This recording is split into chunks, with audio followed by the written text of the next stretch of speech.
Voilà, bandeko balandi o bino nyonso boyebaka lolenge kani bolingaka émission na bino babengi na kombo ya question sociale na présentatrice na bino oyo bolela makasi na kombo ya Bibi Chibola Petembe et lelo oyo tozali komona ete lolenge kani tokoyamba ndeko na biso na kombo ya bienvenue o akoya ko présenter biso parti politico oyo babengi PT ezali na autorité morale nango Son Excellence Steve Mbikai. Bonjour papa.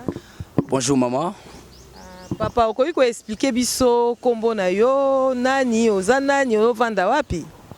Merci kombo na ngai monsieur bienvenue Ndombi Fossa.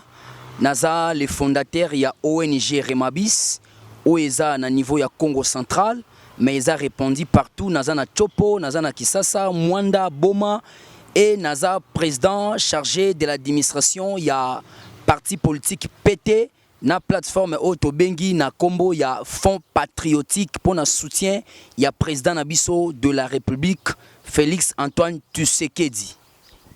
Voilà, bino nyonso tu boyi kolanda biso lolenge kani ndeko na biso tu ko expliquer biso ete ye azali représentant ya parti politique o babengi PTA précisément na Congo central na territoire ya Mbanza Ngungu. Est-ce que kolinga kolimbolela biso ete PT wana elakisini na mokuse nyonso? Merci. Parti politique babengi na kombo ya PT eza parti travailliste. C'est-à-dire eza parti moko o elingi ba jeune ba travailler eza na posé ya ba jeune ambitieux. Moto azolela te ba pesa ye polo, moto azolela te ba pesa ye lipa, mais moto azoluka a créer à ça quelque chose pour un avancement ya mboka na biso Congo démocratique. Pour lobby président a ko créer misala te bisonde ba congolais, il faut que ba ko créer misala pour un avancement ya jeunesse. Jeunesse e bina ko souffrir trop makasi. Yango boyoki parti travailliste, c'est-à-dire ba jeune oyo bazo ko se démarquer, bazo travailler, bazo sala eloko moko pour na vie na bango ba na ko kende liboso balongwa na mendicité, c'est ça. Merci beaucoup bino moko bozali kolanda biso de partout na ba YouTube na bino na banda ku place nyonso vanti lolenge kani ndeko na biso bienvenue ai ko expliquer biso na mokuse nyonso parti politique PT elinko lakisa nini peto koleka susu ko tuna esu motuna ya mibalete e bongo plateforme o babengi front patriotique ezali nini e bandaki pe wapi? Merci pour la question. Plateforme o babengi na kombo ya front patriotique. Fonds patriotique et bandit na niveau national. Initiateur nango ezali excellence le ministre Steve Mbikai.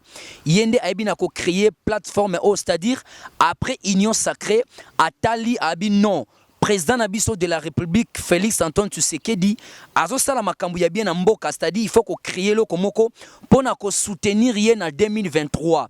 Eza plateforme moko eza ya initiateur T national Steve Mbikai mais eza pona mutu nyonso, c'est-à-dire ezo ko englober ba parti politique nyonso ba association moto nyonso azo kota na kata plateforme oyo oyo azana posé à soutenir candidature ya président Nabiso Félix Antoine Tshisekedi pour natina 2023.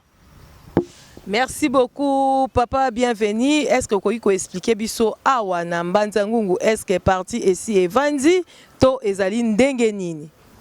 Merci pour la question. Na mboka na biso territoire ya Mbanza Ngungu parti ici et Vandi mais eza ambulant. Pourquoi? Bazoya ko créer bureau à bientôt là le ministre ndenge tozolo baboy azana kati ya Ilebo akozonga mardi ngaina équipe na nga ya Congo central na territoire ya Mbanza Ngungu tozo kende kin to kutana na ye to sololi après to préparer koya na ye awa pona Congo central ba na ko sepela ba mona fond patriotique pendenge za na kin ezo sala ba makambu na yango efandisa mape awa na cité na biso na territoire ya Mbanza Ngungu ezala établi pona libela. Merci beaucoup papa, bienvenue. Est-ce que vous pouvez copier ce moment na Congo central mobimba particulièrement na province na territoire na plutôt ya Mbanza Ngungu? Merci maman pour la question, merci pour la autorisation. Premièrement na sepel makasi pour na bureau na zo travailler. Boye linga na kata bureau et la kisili boso bozana posa ete ba jeune nyonso ya Congo central ba na ko avancer. Na sepel makasi pour na rencontre oyo.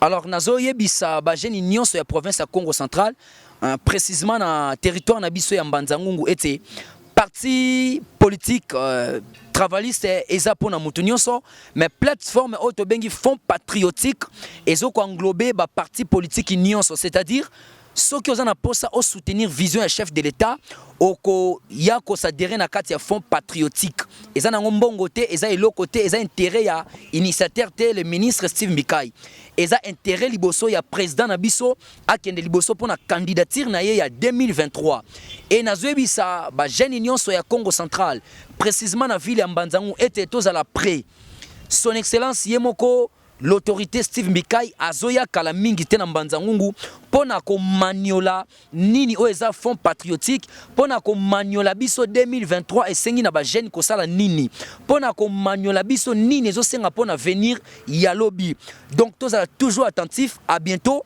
Tozozo date tozozo koya na ye nebi ke kozala mingi na terrain zadi pe to koyamba na cercle na ville en tout cas e kozala maman impact et puis nazo ko assurer bino aza deuxième honorable o azo niata makolo na mboka ya Congo central na territoire ya Mbanzangu donc to bongama etant ke ba jeune to koyamba ye to yoka ye nini amemeli jeunesse nini ezo senga jeunesse pour na lobby eza polote eza kolata te premièrement bolingo pour plateforme oyo soki batu ba papa na biso ba leki ba konzi bazalaki na bolingo ya Congo central ya ba jeune ya mboka na biso mbele bazo kota na kata plateforme oyo to bengi fonds patriotique. Pourquoi fonds patriotique eza créé et pas ya initiateur na yango Steve Mbikai yemoko azo créé ba makambo na Congo pour na jeunesse soko tele be kol nini ça na kata Congo azo kene ko yiba libanda te azo kene ko cha libanda te yango to ba créer plateforme oyo fonds patriotique pour na bolingo ya jeunesse bolingo ya Congo pe ya président na biso Félix Antoine Tshisekedi. Voilà, ezalaki wana ya bino Bibi Chibola o bolela mingi o alakisaka bino pe bosolola kana toujours na émission na yo babengi na kombo ya question sociale tozalaki wana biso na bandeko na biso bakambaka biso toujours lolenge.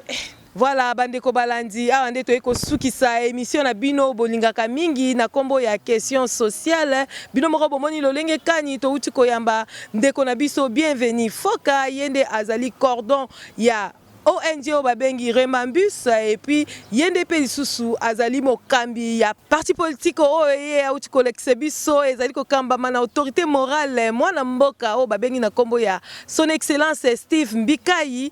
Pe lisusu na ko signaler biso nyonso kaka nde boyebi tozalaka toujours na bomoko na kati ya émission na biso na wa bombana na sima lolenge Richard Mwapoule et pourquoi pas bayebi moko Gypsy multimédia soki bango te nani lisusu e nga moko pe lisusu Bibi Chibola toujours accompagné na moko na biso alingaka ete tozala kitoko pe tozala malamu na kombo ya DG Kadi Kadiwaku. Merci et à la prochaine. Ciao, ciao.